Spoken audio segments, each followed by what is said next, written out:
السلام عليكم ورحمة الله تعالى وبركاته. مرحبا بكم في فيديو جديد.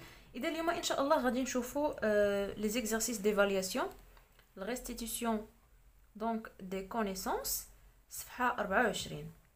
إذا السؤال الأول: définissez les termes et les expressions suivantes: plaque lithosphérique, dorsale médio-océanique, des rives des continents. donc المطلوب منا أننا نشرحوا هاد لي تيرم هادو.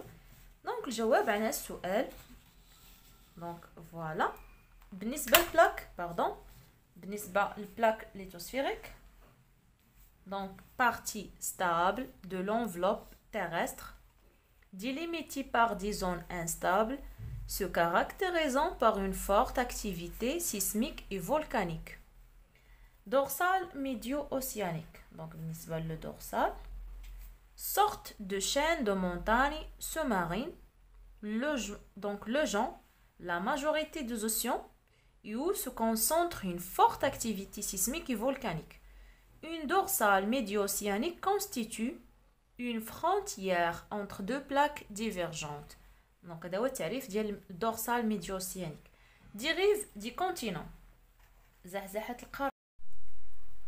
Ensemble de déplacements horizontaux des continents les uns par rapport aux autres dans le sens de l'éloignement ou du rapprochement.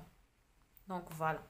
إذن هادو هما التعاريف اللي مطلوبين منا بالنسبة للسؤال الأول. السؤال الثاني: parmi les expressions suivantes indiquez celles qui sont justes et proposez sur votre cahier des corrections pour celles qui sont fausses. A. L'âge du basalte du plancher océanique augmente lorsqu'on se rapproche de la dorsale médio-océanique. إذا هذاك البازالت اللي كيكون au niveau du dorsal يعني هو القديم، يعني أقدم واحد. alors que non، donc si faux.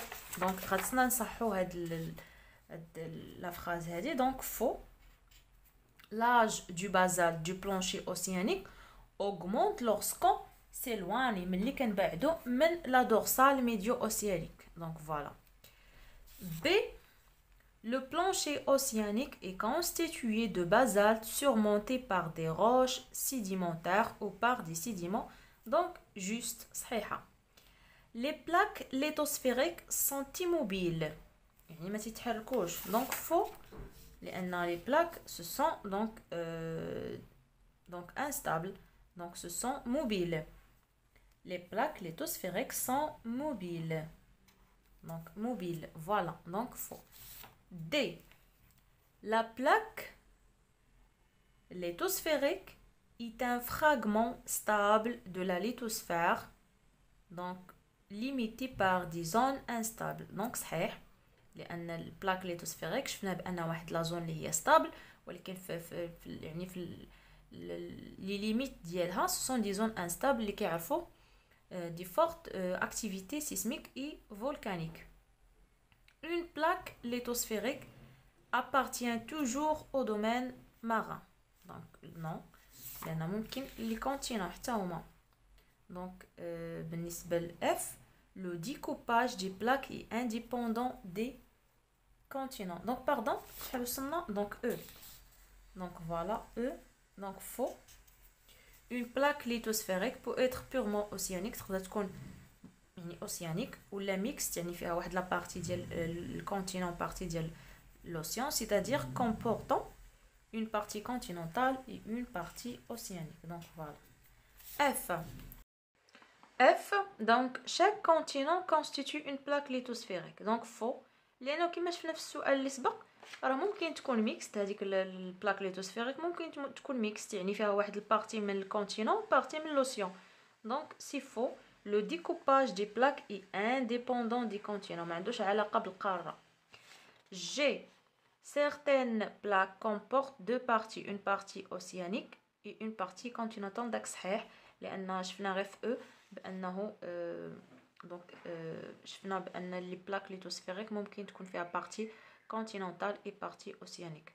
السؤال الثالث: recopiez le texte suivant sur votre cahier et complétez les donc et complétez-le en attribuant à chaque numéro le terme qui convient.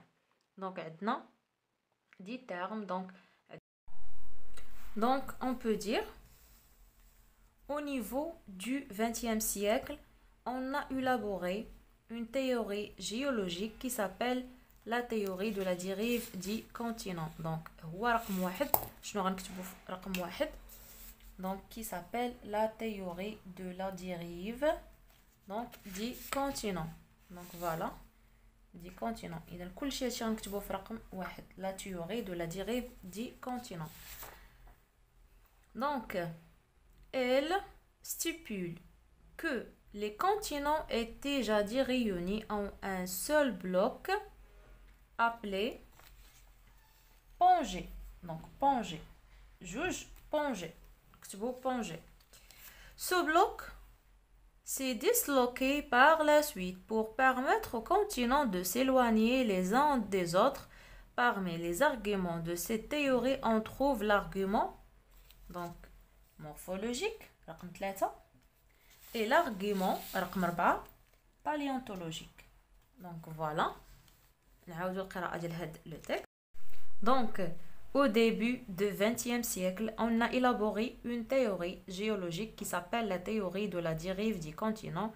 Elle stipule que les continents étaient jadis réunis en un seul bloc appelé Pangée. Ce bloc s'est disloqué par la suite pour permettre aux continents de s'éloigner les uns des autres. Parmi les arguments de cette théorie, on trouve l'argument morphologique et l'argument paléontologique. Donc voilà, il y a les réponses concernant la partie restitution des connaissances. Et dans la vidéo, Inch'Allah, غادي نشوفوا le raisonnement scientifique et communication graphique. كونوا في الموعد، إلى اللقاء.